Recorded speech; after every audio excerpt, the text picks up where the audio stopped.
It's March 20th, 2018, and it's the day of one of the most anticipated titles ever to be released. You probably remember it, Sea of Thieves. Everyone, including I, was extremely excited. I mean, who didn't want to be a pirate where you roamed seas that were filled with plunder and thieves? And better yet, it was all inside of a world made by Rare, the same developers which gave us such brilliant experiences in the past. Everything was basically perfect, and Microsoft couldn't have a better Xbox exclusive to brag about.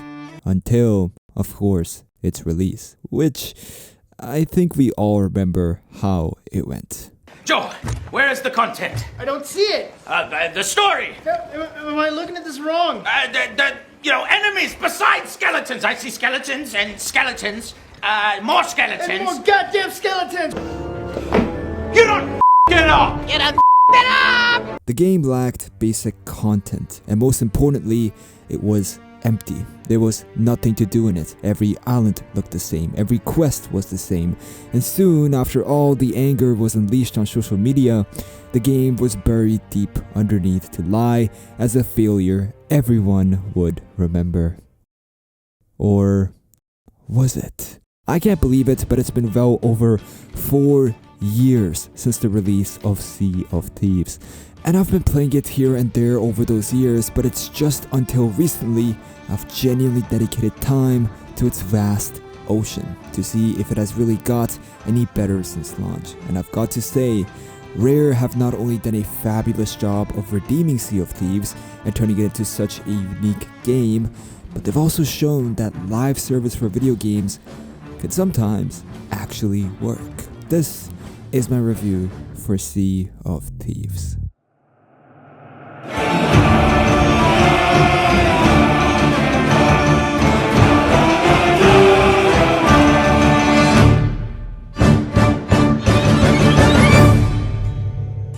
Look, the fundamentals of Sea of Thieves have always been the same. You launch the game, pick your ship, spawn in, do quests, explore, yada yada yada. But there's one thing that has completely transformed opinions about its world, and that's its content. When Sea of Thieves released, it was probably the most bare-bone video game launch in the history of gaming. And yes, that includes this. As you can probably remember, there was legitimately nothing to do inside of its world. Yes, the water was pretty, yes, the cartoony art was nice to look at, and yes, the ship mechanics were impressive, but none of this really mattered when the backbone of its live service formula was missing: the content. See, there were only a handful of gameplay loops. Either you went to dig up the same treasure again and again, or you killed the same looking skeletons again and again, all while also getting useless gold as a reward that you could spend very little on. But despite that, I think everybody still saw the potential inside of Sea of Thieves, at how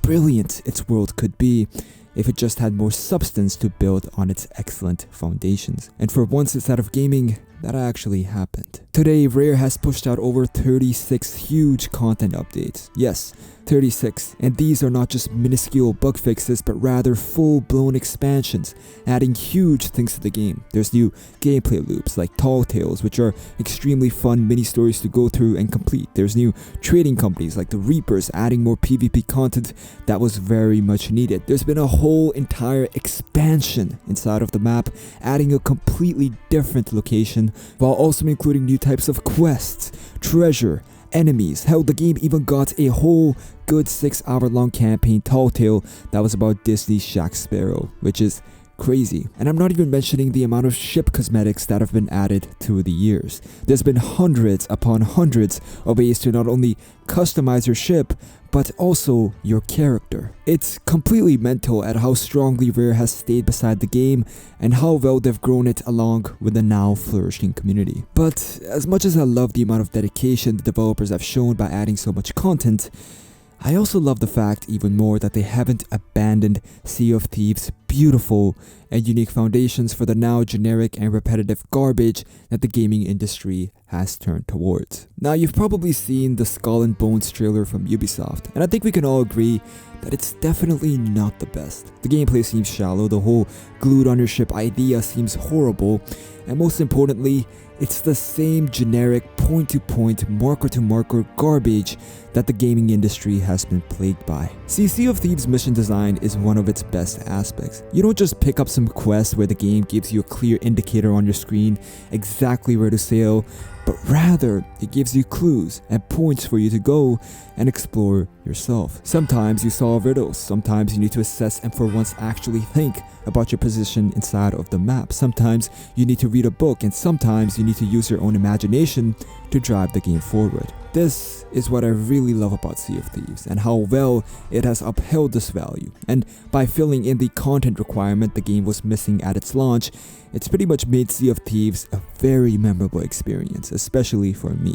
The game doesn't strictly restrict you in what you can do. In every quest, in every tall tale, in every encounter, you have the freedom. The foundations are the center of the game, and you dictate on what you do on those foundations. And while some people like a more restricted and linear experience, I adore the uniqueness of what Rare puts on the table. I honestly believe you should treat it more like an epic sandbox rather than a grand pirate adventure, because at the heart of Sea of Thieves, that's what it is. Now, there's been times in the past where I got on Sea of Thieves for a good 4 hours with my friends, where we drank, puked on each other, launched ourselves out of cannons, went and randomly started attacking people, almost got ate up by a kraken.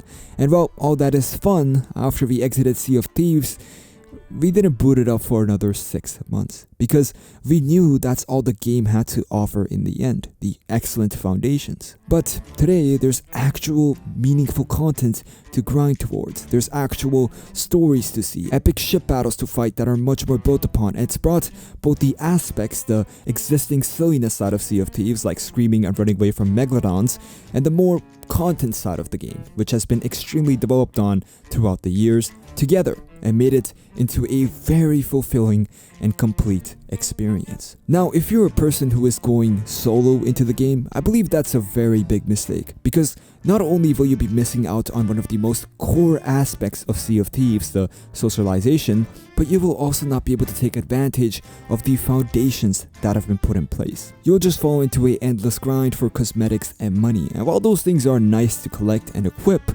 you'll eventually get bored of doing the same thing again and again, and the childish aspect will be replaced with a much more serious tone to the game, which is not how you should be going in. And I'm not even mentioning the amount of rage you will suffer during your adventures, and especially due to the advantage other bigger ships have inside of combat, leaving you quite miserable. See, Sea of Thieves is greatly impacted by your friends. It's all about doing idiotic things all over the place. It's a game built upon especially with friends in mind. And in the end, that's where you're going to make the memories. Now, I've seen a lot of people say throwing rocks into a pond is fun with friends. And yeah, that's true. But there's nothing inherently wrong with Sea of Thieves relating with it. How many times in gaming today where you get that random stupid fun, where you feel to express and mess around with your friends as you like, and in fact, in real life, your stupidest moments go down as your best memories. And Sea of Thieves utilizes that stupid part of life and creates it inside of the game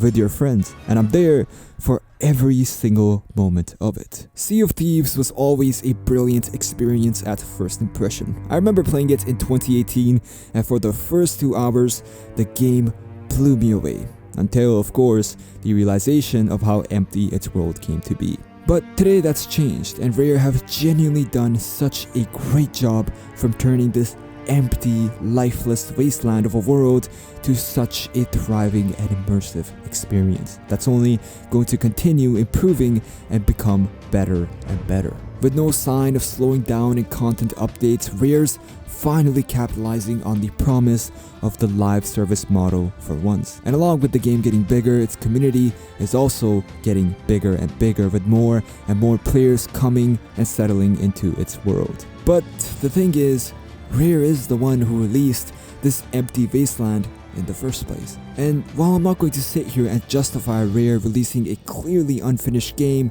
and then completing it after years of its launch, I'll still applaud the great effort and passion into making this into such a remarkable experience. It's not perfect by any means. There's still quite a bit of things it needs to build upon, especially the hand-to-hand combat, and it's also not for everyone either. If you don't like sandboxes or games that aren't so restricted in their progression, then you're still not going to like Sea of Thieves. But if you played the game before and found the foundations engaging, then you're definitely missing out on experiencing one of the best video games in my opinion, especially inside of this era where mindlessly chasing objectives, holding single buttons for 10 minutes is considered fun.